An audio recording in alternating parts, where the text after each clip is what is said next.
ಎಲ್ಲಿ ಶೂಟ್ ಮಾಡಿದ್ರಿ? ಯಾವ ಹುಡುಕಿರು ಸಿಗಲ್ಲ ಇವಾಗ ಆ 80ರದ್ದು. ಬಾಳೆ ತೋಟನ ಅದು? ಹೋಗಿ ಅವ್ರನ್ನ ಹೊಡೆದು ತರೋದು ಒಂದು ಕಥೆನೆ, ಬಟ್ ಅಲ್ಲೊಂದು ಕತೆ ಇದೆ. ನಿಮಗೆ ನಾವು ವಿಶೇಷ, ನಮಗೆ ನೀವು ಕೂಡ ವಿಶೇಷ. ಸಿನಿಮಾಲ್ಲಿ ತುಂಬ ಚೆನ್ನಾಗಿ ಸಾಂಗ್ಸ್ ಬಂದ್ಬಿಟ್ಟಿದೆ. ನೀನು ಚಾಲೆಂಜ್ ತೊಗೋಬೇಕು ಅಂದಾಗ ನನಗೆ ಒಂದು ಇಲ್ಲ ಸರ್, ನಾನು 2 ಸಿನಿಮಾ ಸಾಂಗ್ ಹಿಟ್ ಮಾಡಿದ್ದೀನಿ ಸರ್, ನೋಡಿ ಹೆಂಗೆ ಮಾಡ್ತೀನಿ ಅಂತ ಈ ಪ್ರೂವ್ಡ್ ಇಟ್. ನನಗೆ ನೀವು ಆ ಹಳ್ಳಿಯ ಬದುಕನ್ನು ಕೂಡ ತೋರಿಸಿರಿ ಅಂದಾಗ ನನಗೆ ಅದು ತುಂಬ ಅಟ್ರಾಕ್ಟ್ ಮಾಡ್ತು. ನಿಂಗವ್ವ ಹಾಡಲ್ಲೇ ತಗೋಣ, ಅಲ್ಲಿ ದೇವತೆನ ಕರ್ಕೊಂಡ್ಬರ್ತಾರೆ. ಐ ಥಿಂಕ್ ಇವರು ಸೀರೆಗಳನ್ನು ಹಾಸಿ ವೆಲ್ಕಮ್ ಮಾಡೋದು. ಆ್ಯಂಡ್ ಇನ್ನೊಂದು ಕಡೆ ಐ ಥಿಂಕ್ ಅದು ಡೋಬಿ ಘಾಟ್ ಥರನೋ ಏನೋ ಇತ್ತು, ಅಥವಾ ಸೀರೆಗಳನ್ನು ನೇಕಾರರ ಜಾಗ ಗೊತ್ತಿಲ್ಲ, ಅದಿತ್ತು. ಇದೆಲ್ಲವೂ ಈಗ ಬಿಕಾಸ್ ಈಗ ಹಳ್ಳಿಗಳಾಗಿಲ್ಲ, ಹಳ್ಳಿಗಳೇ ಸ್ವಲ್ಪ ಸಿಟಿಯ ಕಡೆಗೆ ಬರ್ತಿರುವಾಗ ಇದೆಲ್ಲ ನಿಮ್ಮ ಮೆಮೊರಿಯಿಂದ ಕ್ರಿಯೇಟ್ ಮಾಡೋದು. ಎಲ್ಲಿ ಶೂಟ್ ಮಾಡಿದ್ರಿ? ಅಲ್ಲ, ಎಲ್ಲವೂ ಕ್ರಿಯೇಷನ್, ಸೆಟ್ ಹಾಕಿನೇ ಮಾಡಿರೋದು, ಎಲ್ಲವೂ ಕ್ರಿಯೇಷನ್. ಯಾವ ಹುಡುಕಿರು ಸಿಗಲ್ಲ ಇವಾಗ ಆ 80ರದ್ದು. ನಾನು ಎದಕ್ಕೆ 80ಕ್ಕೆ ಹೋಗ್ತೀನಿ ಅನ್ನೋದಕ್ಕೆ, ಇದನ್ನ ಎಲ್ಲೂ ನೋಡಿರಲ್ಲ ಈಗಿನ ಜನ್ರೇಷನ್, ಅದನ್ನ ನೋಡಿರೋಕ್ಕೆ ಸಾಧ್ಯ ಇಲ್ಲ. ಅದನ್ನು ಕಟ್ಟಿಕೊಟ್ಟಾಗ ಅದು ಆ ಸಿನಿಮಾದಲ್ಲಿ ಎಂಗೇಜ್ ಆಗಿರುತ್ತೆ. ನಾವು ಹೆಂಗೆ ಹೊರ ದೇಶಕ್ಕೆ ಹೋಗಿ ಒಂದು ಸಾಂಗ್ ಮಾಡ್ತೀವೋ ಹಂಗೆ ನಮ್ಮ ದೇಶದಲ್ಲಿ ಇನ್ನು ಬ್ಯಾಕ್ ಹೋದರೆ ಅದು ಹೊರ ದೇಶ ಥರನೇ ಆಗಿದೆ ಅಷ್ಟೇ. ಇವಾಗ ಆ ಕಣ ಆಗಿರ್ಬೋದು, ಒಂದು ಎತ್ತಿನ ಗುಂಡು ಇಟ್ಕೊಂಡು ಆ ಕಣ ಮಾಡೋದನ್ನು ನಾವು ನೋಡೋಕ್ಕೆ ಸಾಧ್ಯನೇ ಇಲ್ಲ ಇವಾಗೆಲ್ಲ. ಟ್ರ್ಯಾಕ್ಟರು ಆ ಥರದ್ದು, ಆ ಕುರಿ, ಆ ಜಾತ್ರೆ, ಆ ಆ್ಯಂಟಿಕ್ ಜಾತ್ರೆ ನೀವು ನೋಡೋಕ್ಕೆ ಸಾಧ್ಯನೇ ಇರಲ್ಲ. ಆ ಕೂಲಿಯವರೆಲ್ಲ ಸೇರಿ ಊಟ ಮಾಡೋ ಒಂದು ಮರದ ಕೆಳಗೆ ಬಿಡುವಿನ ಮೇಲೆ ಊಟ ಮಾಡೋದು, ಆ ಎತ್ತಿನ ಗಾಡಿನೇ ಸಿಗಲ್ಲ ನಿಮಗೆ ಇವಾಗೆಲ್ಲ. ಟೈರ್ ಆ ಥರದ್ದು ಬಂದಿದೆ. ಸೊ ಅದೇ ನನಗೆ ಈ ಸಿನಿಮಾದ ಜೀವಾಳ. ಅದು ಒಂದು ಪ್ರತಿ ಫ್ರೇಮಲ್ಲಿ ಜೀವ, ಆ ದನ, ಕುರಿ, ಅವೆಲ್ಲ ಕೋಳಿಗಳು, ಆ ಜೀವ ತುಂಬಿಸ್ತಾನೆ ಇರುತ್ತೆ. ನಾನು ಯಾವುದೇ ಫ್ರೇಮಲ್ಲಿ ನಿಮಗೆ ಆ ಜೀವ ಇರುತ್ತೆ ನಮ್ಮ ಆ ಸಿನಿಮಾದಲ್ಲಿ. ಆ್ಯಂಡ್ ಈ ಒಂದು 2-3 ಕಡೆ ಇದು ಬಂತು, ಈ ಬಾಳೆ ತೋಟನ ಅದು? ಬಾಳೆ ಗಿಡಗಳ ಹೌದು, ಬಾಳೆ ತೋಟ.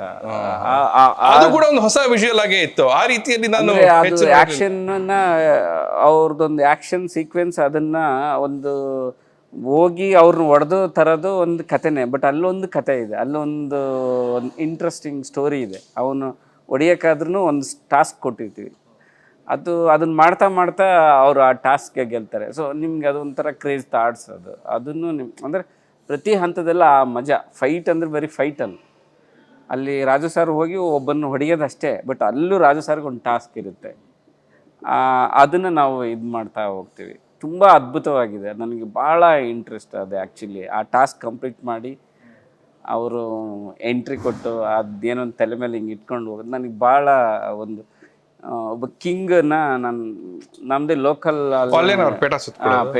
ಪೇಟ ತಗೊಳ್ಳೋದೇ ಒಂದು ಚಾಲೆಂಜ್ ಆಗುತ್ತೆ ಅವ್ನಿಗೆ. ಅದು ತಗೊಂಡು ಸುಮ್ಮನೆ ಫೈಟ್ ಮಾಡ್ಕೊಂಡು ಬರ್ಬೋದು, ಅದು ಈಸಿ ಇತ್ತು. ಬಟ್ ನನಗೆ ಅದು ತುಂಬ ಈ ಥರ ಕಾಂಪೋಸಿಷನ್ಸ್ಗಳು ತುಂಬ ಈ ಸಿನಿಮಾದಲ್ಲಿ. ಸೀನು ಎಲ್ಲೋ ಸ್ಟಾರ್ಟ್ ಆಗಿ ಯಾವುದಕ್ಕೋ ಎಂಡ್ ಆಗುತ್ತೆ. ನಾನು ಮ್ಯೂಸಿಕ್ ಡೈರೆಕ್ಟ್ರಪ್ಪ, ನೀನು ಒಂದು ಎಮೋಷನ್ಸ್ ಇಲ್ಲಲ್ಲೋ, ಅಲ್ಲೇನೋ ಸ್ಟಾರ್ಟ್ ಮಾಡ್ತೀಯ, ಇಲ್ಲೇನೋ ಎಂಡ್ ಮಾಡ್ತೀಯ. ನಾನು ಮ್ಯೂಸಿಕ್ಗಳು ಹಿಂಗೆಲ್ಲ ಹೋಗೋಕ್ಕೆ ನಾನೇನು ಇದೆ ಅಂದ್ಕೊಂಡಿದ್ದೆ, ಮ್ಯೂಸಿಕ್ಕೇ ಬೇಡ ಅಂತೀನಿ ನಾನು. ಬೇಡ, ಎಲ್ಲದಕ್ಕೆ ಯಾಕೆ ರಿಯಾಕ್ಟ್ ಮಾಡ್ತೀರಾ ಸರ್, ಬಿಟ್ಬಿಡಿ, ಇಲ್ಲಿ ಈ ಪೋರ್ಷನ್ ನನಗೆ ಇಂಪಾರ್ಟೆಂಟು, ಅಷ್ಟಕ್ಕೆ ಕೊಡಿ. ಹಾಗೆ ಜರ್ನಿ ಇರುತ್ತೆ. ಯಾಕಂದರೆ ಇಷ್ಟು ಪಾತ್ರಗಳು ಇರೋದ್ರಿಂದ ರಿಯಾಕ್ಟ್ ಮಾಡಬೇಕು. ಒಂದೊಂದು ಪಾತ್ರ ಒಂದೊಂದು ಥರ ರಿಯಾಕ್ಟ್, ಒಂದೊಂದು ಪಾತ್ರ ಎಮೋಷನ್ ಇರುತ್ತೆ, ಒಂದೊಂದು ಹಕ್ಕು ಕೇಳೋದಿರುತ್ತೆ. ಆ ಒಂದು ಸೀನಲ್ಲಿ ಅಷ್ಟೆಲ್ಲ ನಡೆಯುತ್ತೆ. ಸೊ ಅದೇ ಈ ಸಿನಿಮಾದ ರನ್ ಟೈಮ್ ಎಷ್ಟಿದೆ ಚಿತ್ರದ್ದು? ಈಗ 234 ಎಲ್ಲ ಸೇರಿ 236 ಆಗುತ್ತೆ ಅನ್ಸುತ್ತೆ. ನೀವು ಆಕ್ಷನ್ ಮಾಡಿದ್ದೀರಿ ಈ ಚಿತ್ರದಲ್ಲಿ, ಅಫ್ಕೋರ್ಸ್ ನೀವು ಮುಂಚೆ ಕೂಡ ಮಾಡಿದ್ದೀರಿ. Was it different here?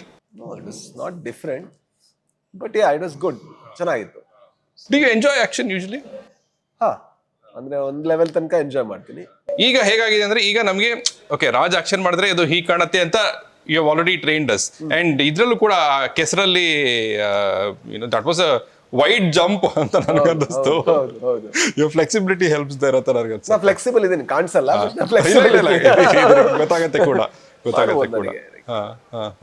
ಈಗ ರಚಿತಾರಾಮ್ ಅವರ ಪಾತ್ರವಾಗ್ಲಿ, ಭಾವನಾ ಅವರ ಪಾತ್ರವಾಗ್ಲಿ, ರಿತನ್ಯ ಅವರ ಪಾತ್ರವಾಗ್ಲಿ, ಆಬ್ವಿಯಸ್ಲಿ ಅದು ಬರೀ ಒಂದು ಓಕೆ ಪಾತ್ರ ಬೇಕು ಅಂತ ನೀವು ಇಟ್ಟರೆಲ್ಲ ಬರ್ದಿರಲ್ಲ. ಆ ಪಾತ್ರಗಳ ಬಗ್ಗೆ ಏನನ್ನು ಹೇಳಬಲ್ರಿ ನೀವು? ತುಂಬ ಒಳ್ಳೆ ಕ್ವೆಶನ್ನು. ಬಟ್ ಆ 3 ಪಾತ್ರಗಳೇ ಸಿನಿಮಾದ ತಿರುವುಗಳು. ಇವರೆಲ್ಲ ಆ 3 ಪಾತ್ರಗಳ ಒಂದು ಪ್ಲೇಯರ್ಸ್ ಆಗ್ತಾರೆ ಅಷ್ಟೇ. ಆ 3 ಪಾತ್ರಗಳು ತುಂಬ, ಆ ಮಗಳಿಗೋಸ್ಕರ ತಂದೆ ನಿಲ್ಲೋದಾಗಿರಲಿ, ಆ ಇನ್ನೊಂದು ಪಾತ್ರಗೆ ಇನ್ನೊಬ್ಬರು ನಿಲ್ಲೋದಾಗಿರಲಿ, ಅಂದರೆ ಎಷ್ಟೋ ಕತೆಗಳು ನಾವು ನೋಡಿದಾಗ ಅದು ಕಾಣುತ್ತೆ. ಸೊ ನನಗೆ ಆ 3 ಪಾತ್ರಗಳು ತುಂಬ ಮುಖ್ಯ ಅದರಲ್ಲಿ. ಅವ್ರಿಗೆ ಅವರ ಯೋಚನೆಗಳಿಗೆ ಇನ್ನು ಉಳಿದ ಪಾತ್ರಗಳು ರಿಯಾಕ್ಟ್ ಮಾಡಲೇಬೇಕಾಗುತ್ತೆ. ಸೊ ಅದು ಕಥೆಯ ಒಂದು ಮೂಲ 3 ಪಾತ್ರ. ಸರ್, ಮಗಳ ಪರ್ಫಾರ್ಮೆನ್ಸ್ ಹೇಗಿದೆ? ನೀವು ನೋಡಿ ಅಲ್ಲ, ಬಟ್ ನೀವು ಅಂದರೆ ನಿಮಗೆ ಖುಷಿ ಕೊಟ್ಟ ಸನ್ನಿವೇಶಗಳಾಗಲಿ ಅಥವಾ ಅವರ ಪರ್ಫಾರ್ಮೆನ್ಸ್ ಆಗಲಿ ಅಥವಾ ಅವರ ವರ್ತನೆ ಆಗಿರಲಿ, ಅವ್ರನ್ನ ಸೆಟ್ಟಲ್ಲಿ ನೀವು ಇಟ್ಕೊಂಡು ಅವ್ರ ಜೊತೆ ನಟನೆ ಮಾಡೋದು, ನಾನು ಏನು ಹೇಳಿದ್ರು ಅವ್ಳು ಕೇಳಿಸ್ಕೋತಾಳೆ. ಈಗ 23ನೇ ತಾರೀಕು ಆಗಲಿ ಅಂತ ಕಾಯ್ತಾ ಇದ್ದೆ. ಸರಿ ಸರಿ ಸರಿ ಸರಿ ತುಂಬ ಇಂಟ್ರೆಸ್ಟ್ ಇದೆ. ಸೊ ಎಲ್ಲರ ಬ್ಲೆಸ್ಸಿಂಗ್ ಸಿಗಲಿ ಅಂತ ಕೇಳ್ಕೊತೀನಿ ಅಷ್ಟೇ. ಸರಿ ಸರಿ. ಇಲ್ಲ, ಆ್ಯಂಡ್ ಪ್ಲಸ್ ಒಂದು ಒಳ್ಳೆ ಚಿತ್ರದಲ್ಲಿ, ಬಿಕಾಸ್ ಅವ್ರಿಗೂ ಒಂದು ಒಳ್ಳೆ ಪಾತ್ರ ಇದೆ. ಅವರು ಪೊಲೀಸ್ ಕಾನ್ಸ್ಟೇಬಲ್ ಆಗಿರ್ತಾರೆ. ಆ್ಯಂಡ್ ಹೌದೌದು, ಅವ್ರದ್ದು ಮುಖ್ಯ ಪಾತ್ರ. ತುಂಬ ಅಂದರೆ ಫಸ್ಟ್ ಟೈಮ್ ವಿಜಯ್ ಸರ್ ಜೊತೆ ಮಾಡ್ತಾರೆ, ರಾಜು ಸರ್ ಜೊತೆ ಕಾಂಬಿನೇಷನ್ಸ್ ಮಾಡ್ತಾರೆ, ರಚಿತಾರಾಮ್ ಜೊತೆ ಕಾಂಬಿನೇಷನ್ಸ್ ಮಾಡ್ತಾರೆ. ಅದು ಒಂದು ಎಕ್ಸ್ಪೀರಿಯನ್ಸ್ ಇರಬೇಕು, ಇಲ್ಲ ಆ ಇಂಡಸ್ಟ್ರೀಲಿ ಅವ್ರನ್ನೆಲ್ಲ ನೋಡಿ ಬೆಳೆದವರಾಗಿರ್ಬೇಕು ಆ ಪಾತ್ರ ನೆರವೇರಿ. ಸೊ ವಿಜಯ್ ಸರ್ ಮಗಳಾಗಿರೋದಕ್ಕೆ ನನಗೆ ಅದು ತುಂಬ ಅನುಕೂಲ ಆಯಿತು. ಮತ್ತು ಅವ್ರಿಗೊಂದು ಜವಾಬ್ದಾರಿ ಇತ್ತು ನನಗೆ. ಇವ್ರ ಮಗಳಾಗಿ ನಾನು ಈ ಸ್ಕ್ರೀನ್ ಓದಿದಾಗ ಇವ್ರ ಮಗಳಂತ ತೊಗೊಂಡಿದ್ದಾರೆ ಅನ್ನೋ ಸಾರಿಗೂ ಆ ಕಾನ್ಸಿಯಸ್ ಇತ್ತು. ಸೊ ಅದಕ್ಕೆ ಅವ್ರು ತುಂಬ ತಯಾರಿ ಮಾಡಿದರು. ಅವರು ರಂಗಭೂಮಿ ಸಿನಿಮಾ ಆದಮೇಲೆ ರಂಗಭೂಮಿಗೆ ಇದು ಮಾಡಿದ್ರು, ಮತ್ತು ನನ್ನ ಪಾತ್ರಕ್ಕೆ 1 ಮಂತ್ ವರ್ಕ್ಶಾಪ್ ಮಾಡಿದರು. ಸೊ 3ನೇದೇನೆಂದರೆ ಅದೇ ಲ್ಯಾಂಗ್ವೇಜ್, ಕೋಲಾರ ಲ್ಯಾಂಗ್ವೇಜ್ ಅವ್ರ ಮದರ್ ಟಂಗ್ ಆಗಿತ್ತು. ಸೊ ಇಷ್ಟೆಲ್ಲ ಇದರಿಂದ ನಿಮಗೆ ಅವ್ರು ತುಂಬ ಸ್ಪೆಷಲ್, ನಮಗೂ ಖುಷಿ ಆಗುತ್ತೆ. ವಾವ್, ಚೆನ್ನಾಗಿ ಮಾಡಿದ್ದಾರೆ ಅಂತ. ನಾನು ಆ್ಯಸ್ ಎ ಡೈರೆಕ್ಟ್ರಾಗಿ ಅವ್ರಿಗೆ ಮಾರ್ಕ್ಸ್ ಕೊಡ್ತೀನಿ, ಫುಲ್ ಮಾರ್ಕ್ಸ್. ಸರ್, ಇವರು ರಿತನ್ಯ ಅವ್ರಿಗೆ ಮಾರ್ಕ್ಸ್ ಕೊಡ್ತಾರಂತೆ, ಫುಲ್ ಮಾರ್ಕ್ಸ್. ನೀವಿಬ್ಬರು ಕೂಡ ನಿರ್ದೇಶಕರೇ. ಜಡೇಶ್ ಅವರ ನಿರ್ದೇಶನದಲ್ಲಿ ನೀವು ಕಾಣೋದೇನು ಸರ್ ಸ್ಪೆಷಲ್ ಆಗಿ?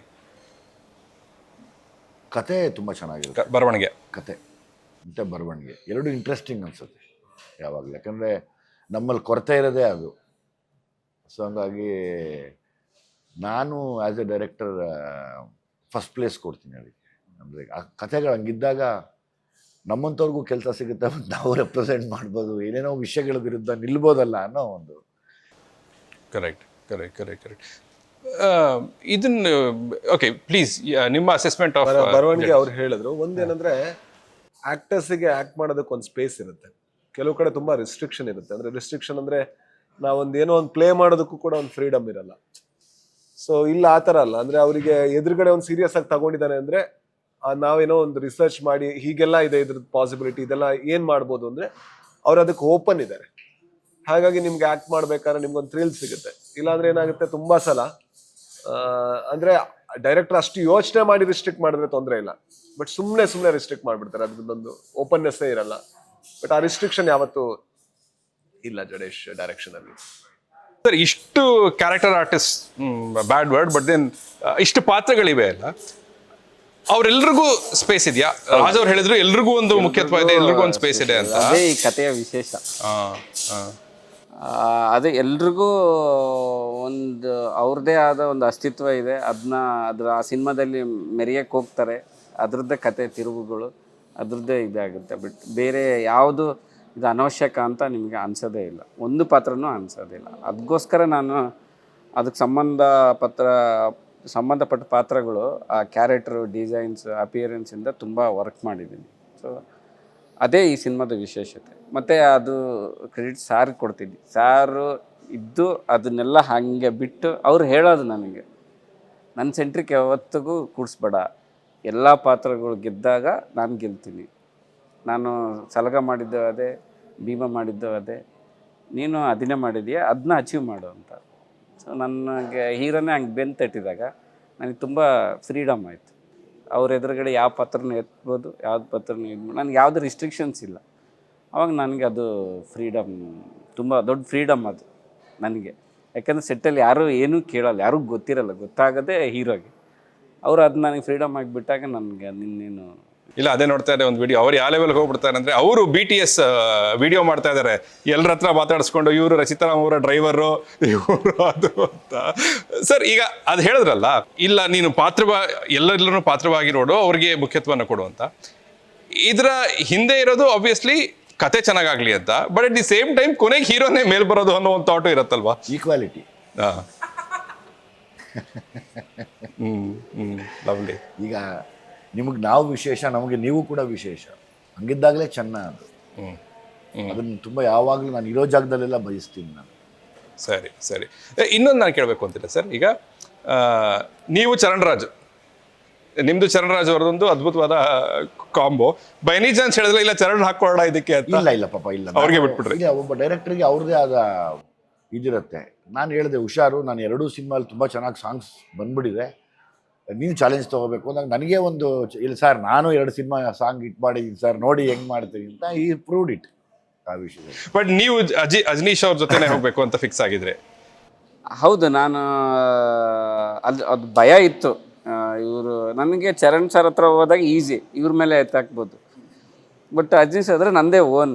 ಬಟ್ ನನಗೆ ಅದು ಕಾಂಬಿನೇಷನ್ಸು ಮತ್ತು ಬ್ಯಾಕ್ಗ್ರೌಂಡ್ ಸ್ಕೋರ್ಗೆ, ಈಗ ಹಾಡು ಹೆಂಗೋ ಆಗಿಬಿಡುತ್ತೆ, ಬ್ಯಾಕ್ಗ್ರೌಂಡ್ ಸ್ಕೋರಿಗೆ ಸ್ವಲ್ಪ ನನಗೆ ಚರಣ್ ಸರ್ ಜೊತೆ ವರ್ಕ್ ಮಾಡಿರಲಿಲ್ಲ. ಸೊ ನನಗೆ ಸಾರ್ಗೆ ನಾನು ಅಜನೀಶ್ ಹತ್ರ ಹೋಗ್ತೀನಿ ನನಗೆ ಅಂತ ಹೇಳಿದಾಗ ಅವರು ರಿಸ್ಟ್ರಿಕ್ಷನಲ್ಲಿ ನಿಮ್ಮ ಚಾಯ್ಸ್ ಅಪ್ಪ, ಅದು ನಮ್ಮನ್ನೇನು ಇದಾಗಲ್ಲ, ಬಟ್ ಸಾಂಗ್ ಆಲ್ಬಮ್ ಈ ಥರದ್ದು ಇದೆ ನೋಡು ಅಂತಂದು. ಓಕೆ ಸರ್, ಅದು ನನ್ನದು ಕಾಂಬಿನೇಷನ್ ಚೆನ್ನಾಗಿದೆ, ನನ್ನ ಕಾಂಬಿನೇಷನ್ ನಾನು ಮುಂದುವರಿಸ್ತೀನಿ. ಸೊ ಅದೇ ಈ ಥರದ್ದು ಹೇಳಲಾರ್ದಷ್ಟು ಸಣ್ಣ ಸಣ್ಣ ಸಪೋರ್ಟ್ಗಳು ಸಾರಿಂದ ತುಂಬ ಇದೆ. ದಿನ ಬೆಳಗ್ಗೆ ಒಂದು ಪ್ರಾಬ್ಲಮಿಂದ ಹಿಡಿದು ಅವರು ಕೆಲವೊಂದು ಕರೆಸಿ ನನ್ನನ್ನು ಮೋಟಿವೇಟ್ ಮಾಡಿ ಇಲ್ಲ ಪ್ರತಿ ಬೇರೆ ಪ್ರಾಬ್ಲಮ್ ಇವರೇ ಕಾಲ್ ತಗೊಂಡು ಈ ಥರದ್ದೆಲ್ಲ ನನಗೆ ಸಪೋರ್ಟ್ ಮಾಡಿ ಆ ವಾತಾವರಣ ಕ್ರಿಯೇಟ್ ಕೊಟ್ಟಿದ್ದಾರೆ. ಇಲ್ಲಾಂದರೆ ಈ ಸಿನಿಮಾ ಕನ್ನಡ ಇಂಡಸ್ಟ್ರಿಯಲ್ಲಿ ಸ್ವಲ್ಪ ಕಷ್ಟ. ಸಾರ್ ಅಂಥವ್ರು ಸ್ವಲ್ಪ ಬೆನ್ನಿಗೆ ನಿಲ್ಲಿಲ್ಲ ಅಂದರೆ ಸ್ವಲ್ಪ ಕಷ್ಟನೇ ಆಗುತ್ತೆ. ಬಟ್ ಎಲ್ಲ ಅದು ಹೇಳಲಾರ್ದಷ್ಟು ಜೊತೆಗೆ ನಿಂತಿದ್ದಾರೆ ಸ್ಟಿಲ್ ಇಲ್ಲವರೆಗೂ. ಲವ್ಲಿ. ನನಗೆ ಎನಿವೇ ಇನ್ನೊಂದು ಆಸ್ಪೆಕ್ಟ್ ತುಂಬ ಹಿಡಿಸಿದ್ರೆ ಅಂದರೆ ವಿಜುವಲ್ಸ್ ಕೂಡ. ಅಂದರೆ ಅದರಲ್ಲಿ ಆ ಒಂದು ಡ್ರೈ ಆದ ಒಂದು ಬೆಂಕಿಯ ವಾತಾವರಣ, ಒಂದು ಆರೆಂಜ್ ಹ್ಯೂಗಳು ಇದೆ, ಪ್ಲಸ್ ಅಟ್ ದಿ ಸೇಮ್ ಈ ಬಾಳೆ ತೋಟ ಅಂತ ಹೇಳಿದ್ರೆ ಅಲ್ಲಿ ಆ ಗ್ರೀನರಿ ಕೂಡ ಇದೆ. So I think over all ಆಗಿ ಎನಿವೇ ಜಡೇಶ್ ಅವ್ರ ಕಡೆಯಿಂದ ಒಂದು ಚಿತ್ರ ಬರ್ತಾ ಇದೆ ಅಂದರೆ ನನಗೆ ಅದು ಕಾನ್ಫಿಡೆನ್ಸ್ ಇದ್ದೇ ಇರುತ್ತೆ. ಪ್ಲಸ್ ವಿಜಯ್ ಅವರು ಇದ್ದಾರೆ, ಪ್ಲಸ್ ರಾಜ್ ಅವರು ಇದ್ದಾರೆ, ವಿಜುವಲ್ಸ್ ಚೆನ್ನಾಗಿದೆ, ಕತೆ ಸ್ಟ್ರಾಂಗ್ ಆಗಿದೆ. 23ನೇ ತಾರೀಕು ಒಳ್ಳೇದಾಗಲಿ. All the very best. ಸಮಯಕ್ಕಾಗಿ ಥ್ಯಾಂಕ್ ಯು. ಕಾಟೇರ ಗೆಲುವಿನಿಂದ ಲ್ಯಾಂಡ್ ಲಾರ್ಡ್ ತನಕ ಬಂದಿದ್ದೀರಿ, but like I think Raj was saying, ಇದರ ಆಶಯ ದೊಡ್ಡದು. ಈ ಆಶಯಕ್ಕೆ ಒಂದು ಗೆಲುವು ಸಿಕ್ಕಾಗ ಇನ್ನೂ ಹೆಚ್ಚು ಚಿತ್ರಗಳು. ಯಾಕಂದರೆ ನೀವು ನೋಡಿದ್ರೆ ಗೊತ್ತಿಲ್ಲ, ಹೆಬ್ಬುಲಿ ಕಟ್ ಅಂತ ಒಂದು ಚಿತ್ರ ಬಂತು, ಆ ರೀತಿಯ ಚಿತ್ರಗಳಿಗೆ ಇನ್ನೂ ಆಡಿಯನ್ಸ್ ಹೆಚ್ಚಾಗ್ತಾರೆ ಈ ರೀತಿಯ ಚಿತ್ರಗಳಿಗಿಂತ, ಈ ಚಿತ್ರಗಳಿಂದ ಅಂತ ನನಗೆ ನಂಬಿಕೆ. ನನಗೆ ಯಾವಾಗಲೂ ಹೇಳೋದು ಅದೇ, ನೆಕ್ಸ್ಟ್ ಜನ್ರೇಷನ್ ನೆಕ್ಸ್ಟ್ ಮಾಡೋರಿಗೆ ಪ್ರಯತ್ನಗಳು ನಿಲ್ಬಾರ್ದು, ಆಗಬೇಕು. ಯಾಕಂದರೆ ಕಾಸ್ಟ್ಲಿ ಆರ್ಟ್ ಇದು, ಈ ಪ್ರಯತ್ನಗಳು ನಿಂತೇ ಬಿಡುತ್ತೆ. ಸೊ ಯಾವುದೋ ಒಂದು ಆ್ಯಂಗಲಲ್ಲಿ ಯೋಚನೆ ಮಾಡಿ ಏನೋ ಆದಾಗ ಆ ಪ್ರಯತ್ನಗಳು ನಿಲ್ಬಾರ್ದು. ಈ ಥರ ಸಿನಿಮಾ ಅಂದರೆ ಎಲ್ಲವೂ ಇರಬೇಕಷ್ಟೆ, ಕರೆಕ್ಟ್ ಆಗಲಿ ಅನ್ನೋದು ನನ್ನ. ಸೂಪರ್. ಆ್ಯಂಡ್ ಇದೆಲ್ಲ ಆದಮೇಲೆ ಫಿಲ್ಮ್ ರಿಲೀಸ್ ಆದಮೇಲೂ ಒಂದು ಡೀಟೇಲ್ಡ್ ಆಗಿ ಸಂದರ್ಶನ ಮಾಡೋಣ ಸರ್, ಯಾಕಂದರೆ ವಿಚಾರಗಳಿವೆ ಅದ್ರ ಬಗ್ಗೆ ಹೆಚ್ಚು ಮಾತಾಡೋಣ ಅಂತ. All the very best sir. Thank you.